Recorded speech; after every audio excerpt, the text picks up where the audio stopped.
మామ చూడండి, ఈరోజు సిపివిసి కిటికీలు ఏ విధంగా వేస్తారో అని అడిగారు. ఇగోండి ఈ విధంగా సిపివిసిలు మనం గ్రానైట్ వేసిన తర్వాత సిపివిసి కిటికీలు ఈ విధంగా సెట్ చేస్తాను. నేను చూపిస్తాను మీకు ఏ విధంగా సెట్ చేశారనేది. ఇక పూర్తిగా మనం గ్రానైట్ వేసాము దీనికి, కిటికీకి మొత్తం టోటల్గా. ఇగో చూడండి ఈ విధంగా గ్రానైట్ వేసాం మొత్తం. ఇదంతా గ్రానైట్ కిటికీ. దీనికి మనం సిపివిసి డోర్ అనేది ఈ విధంగా కార్నర్ స్క్రూ ఫిట్టింగ్ వేసి డ్రిల్ వేసి 4 వైపులు దాంట్లో ఫిట్ చేస్తారనమాట. ఈ గ్లాసులు మెస్ డోరు మొత్తం దానికి ఫ్రేమింగ్ అనేది టోటల్గా వస్తుంది ఫ్రెండ్స్. ఇగోండి టోటల్గా ఈ విధంగా వస్తుంది అనమాట. మీకు ఇవి ఊడిపోవటం కూడా ఉండదు, ఎందుకంటే ఒక్కొక్కటి 4 ఇంచులు లెంత్కి గోడలో కల్లా దిగేటట్టు స్క్రూలు వేస్తారు. దీనికి మెస్ డోరు మొత్తం అటాచ్ అయ్యి వస్తుంది. ఇగో చూడండి ఇక్కడ చూపిస్తాను మీకు. ఇది వచ్చేసి గ్లాస్ అనమాట. ఇది గ్లాస్ ఫ్రెండ్స్. ఇగోండి ఇది మెస్ డోర్ అనమాట. ఇది మెస్ డోర్.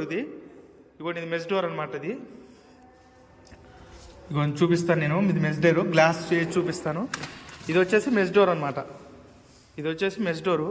మీకు క్లారిటీగా మెస్ కానీ వస్తుంది. ఇగో చూడండి ఈ విధంగా మెస్ ఉంది చూసారా. ఈ విధంగా మెస్ అనేది వస్తుంది అనమాట టోటల్గా.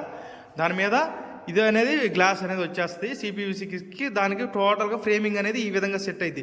మీకు ఇటు ఊడిపోవటం అట్లాంటిది ఉండదు. దీనికి డ్రిల్స్ అనేది ఇక్కడ ఏర్పాటు చేస్తారు. టోటల్గా డ్రిల్ అనేది ఇక్కడ బిగించేస్తారు.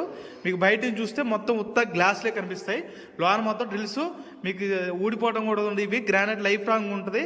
మీకు సేఫ్టీ కూడా చాలా స్టాండర్డ్గా ఉంటుంది. దీనికి పెయింట్ వేయాల్సిన పని కూడా లేదనమాట.